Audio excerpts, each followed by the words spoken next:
Okay, Susan, do you go to bed every night dreaming of AAFCO? Do you wake up dreaming of AAFCO? Or do you rarely dream of AAFCO?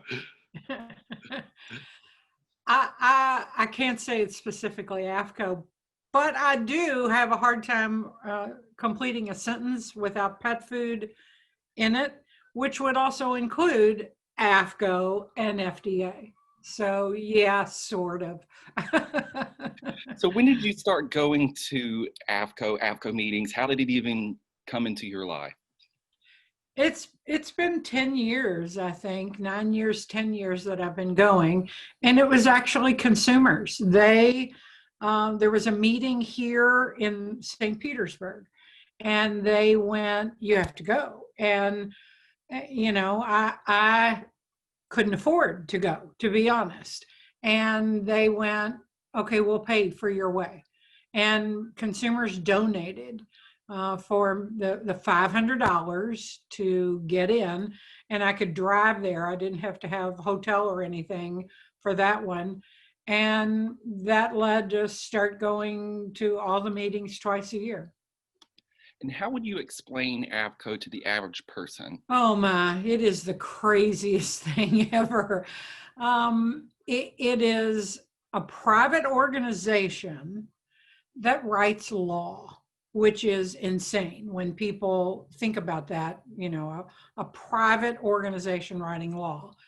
And it is a necessary thing to have a forum such as AAFCO. It truly is necessary because new ingredients have to be defined. If there's problems, they need to be discussed and worked out regulatory wise. It shouldn't be set up in a manner that charges people to attend and limits participation from stakeholder groups such as consumer organizations, consumer representatives. But it is a necessary evil, I guess. And evil, I'm saying, because of their bias against consumers.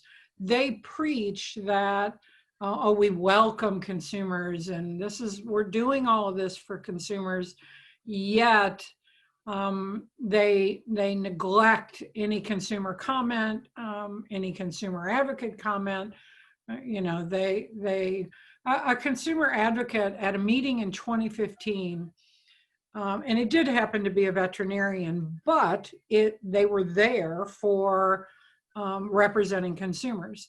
And the discussion topic was on grocery store waste, expired foods being rendered and recycled into livestock feed.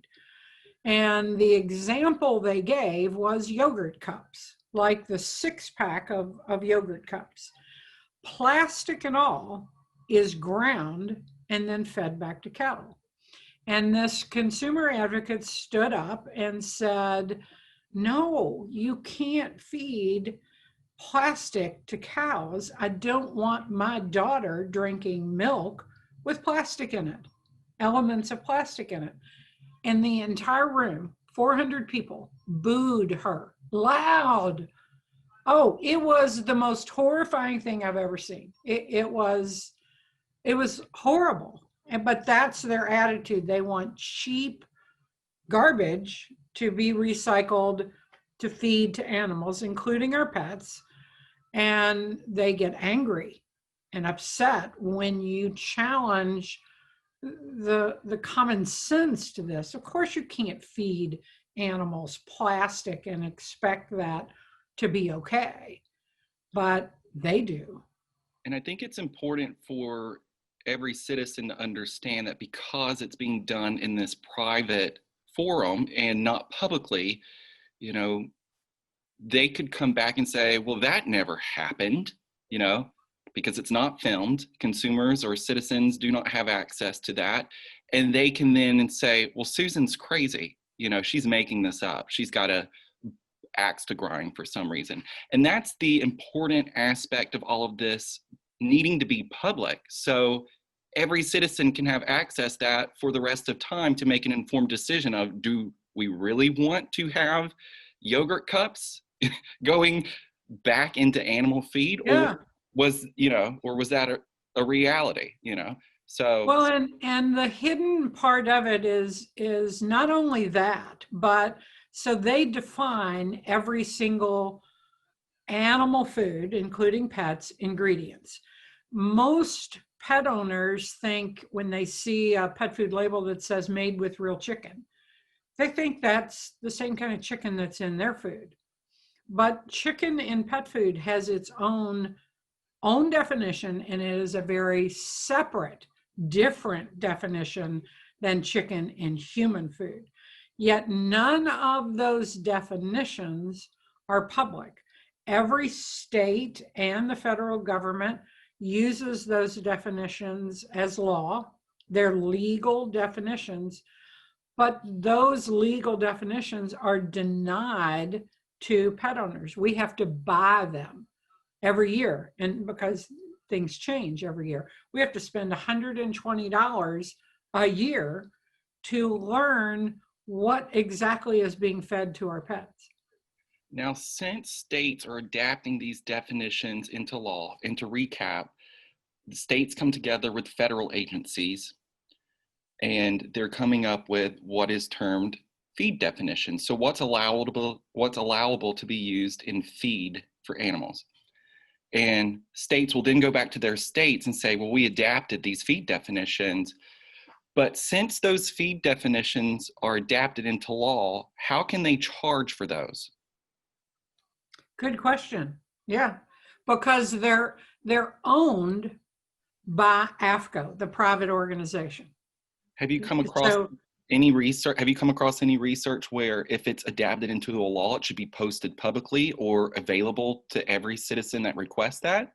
That the Freedom of Information rights for all U.S. citizens requires that all laws be public information. But everybody just tends to look the other way with this, and we raise our hands and go, "Excuse me, this is wrong," and they just they give you the runaround. I compare it to tag team wrestling.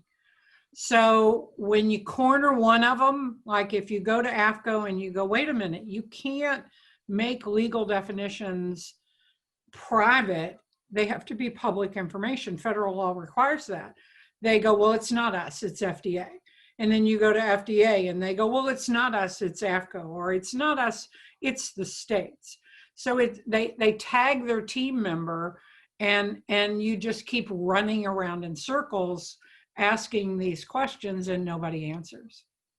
So let's break a few things down here and recap, because it's, for someone who's never heard of this, they might have a slightly difficult time trying to keep up. But AAFCO is a place where federal and state regulators come together. Also in attendance at these meetings, they're private. It's a private nonprofit association. So it's not being filmed. It's not free for the public to attend. The public has to pay. But corporations also attend, and there's corporate interest at these meetings. You're a consumer advocate, you have been attending, so I guess you could say there is a consumer voice at these meetings, and you're having to pay to have your voice be heard there. Coming together and trying to have commonality is not the issue, that's necessary, but this could all be done in public. So why is it being done in private? So the only thing I can think of in my research is to try to keep the information, such as the feed definitions and ingredients, specifically the ingredient definitions, away from the public. Because if the public potentially knew all and had access to all of these ingredients, it might be a different pet food industry where it would be more difficult for waste to be recycled back into food. Would you agree with that assessment, or how would you? I completely agree, and I think that's a significant part of it. Is who would buy a pet food if it's got made with real diseased animals? Nobody's going to buy that. The other issue is if a private, or to me, this is just personal opinion. If, say, the FDA, if instead the FDA was writing the legal definitions, The FDA would have to make everything public. It would have to be published in the Federal Register, allowing for public comment. And the FDA also is not going to write a definition that directly contradicts federal law. And AAFCO definitions do directly contradict federal law. Federal law says that no diseased animal or animal that has died other than by slaughter is allowed into any food, and food is defined as what humans and animals eat. So it includes pet food. But the FDA allows pet food to contain diseased animals and animals that have died other than by slaughter through the AAFCO definition. It does not require it to be USDA inspected and passed as human food would be. So FDA has to have this other entity to do their dirty work, basically, for them. Because FDA wouldn't be, Congress would come down on FDA going, what are you doing? You can't write a rule, a law, a legal definition that contradicts federal law. But a private organization can. And the purpose of that private organization is potentially to do that very thing you're explaining, to keep, it's sort of like a loophole, or it is. Yes, absolutely. Absolutely. And the other thing, and this happened to be again at that 2015 meeting where the one got booed. At another session, they were reworking poultry meal, poultry byproduct meal definitions, and poultry, those three definitions, which chicken, turkey, they were reworking those definitions. And how they went about this was they called up the poultry industry and went, what are you selling to pet food? I was sitting there going, what? They asked the poultry industry, what are you selling to pet food? And then they wrote the definitions to match that, instead of the other way around. I mean, common sense would say, no, this is your charge to write a definition that sets the standard for industry for the best interest of that pet or animal, whatever animal is eating it. That's what the definition should be for. But they don't do it that way. They do it to serve industry, not our pets. And I would compliment that observation as well, because I mean, it's been years of my own independent research into this as well.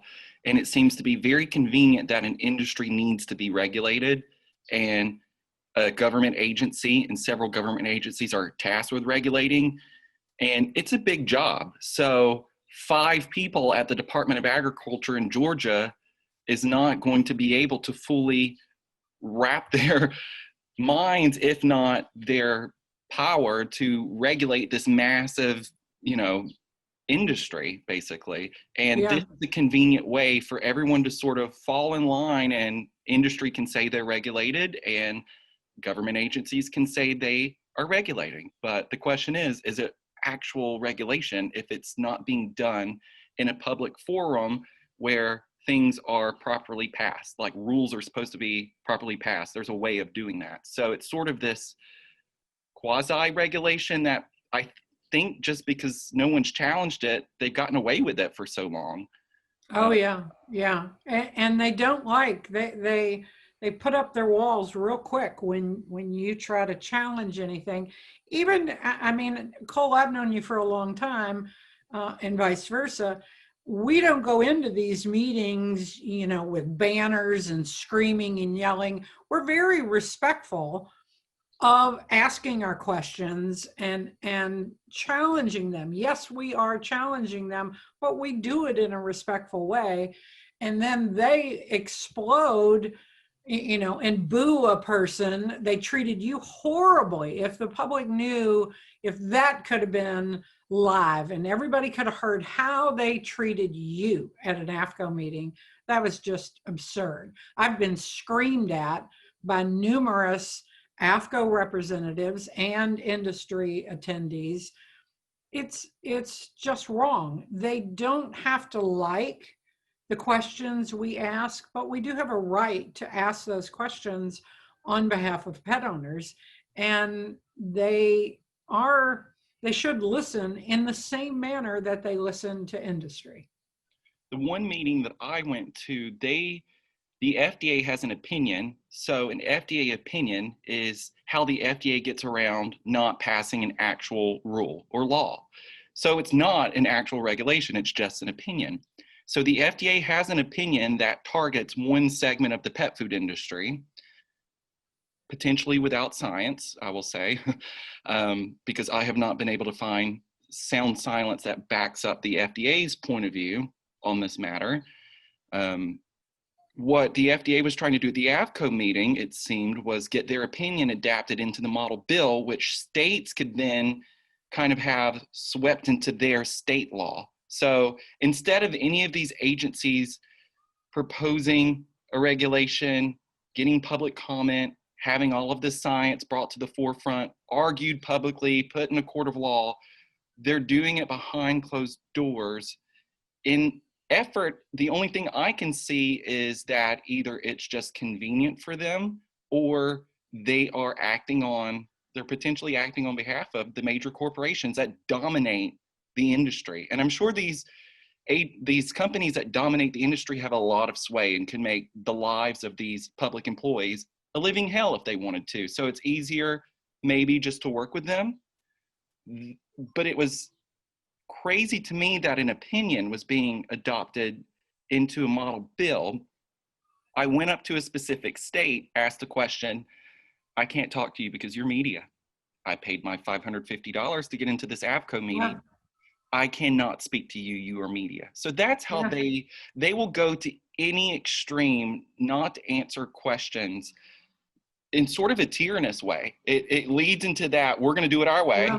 And sorry if you don't fall in line, but this is the way they're going to do it. And it's almost by force through litigation that they'll be forced to do otherwise. Yeah, and we're villainized for asking the question and asking again because it's our right. I mean, we did pay our $500 to get into that meeting. We are AAFCO asked me in order for me originally to become a committee member, an advisor to a committee. I had to jump through hoop after hoop, which I'm certain no one else has ever had to jump through. I had to set up a separate website. They wouldn't allow a blogger to become an advisor. They considered Truth About Pet Food a blog. So I set up the Association for Truth in Pet Food website. I had to have a separate bank account. I had to be licensed in the state of Florida, and I had to provide them all of this documentation. And so finally then they did allow me to become an advisor. And then several years after, they kicked me out because of FOIA documents. I published FOIA documents where it was a state representative, a State Department of Agriculture representative, who was just about to become president of AAFCO, made a lot of mistakes at an inspection of a pet food manufacturing facility. And I made all of those things public. And they didn't like that, so then I'm the villain because I published FOIA documents. And I've seen in public records requests that I've done that are on Pet School, oh, Susan is mean or not nice to our members or some of our members. So you question them legitimately, and then they flip it and say, she's being mean. And again, the big problem of this being a private association, these are public employees trying to stifle dissent, legitimate dissent here. And, they don't want their jobs to be harder, but then how is that affecting health at the end of the day? So public employees federal agencies and state agencies all together making decisions that do have a potential negative impact on health. It's that simple. Yeah, yeah. And I've never booed anyone. I've never yelled at anyone at AAFCO. They didn't, when the whole room booed her for her statement, not one AAFCO person, said stop, silence, they just, sat there. They let it happen. No one was chastised for that. Had a group of consumers done that same thing, we would have probably been thrown out of the meeting. That guy, there wasn't anyone with that gavel, because when I got up to speak, that gavel was going off, and I'm like, is this Judge Judy? What's going on here? And he goes, no gavel, no nothing. He didn't do anything. My favorite was the guy with the gavel screaming, your question's not pertinent here. And I'm like, I haven't asked a question. I was leading into my question with 2 sentences, but thanks.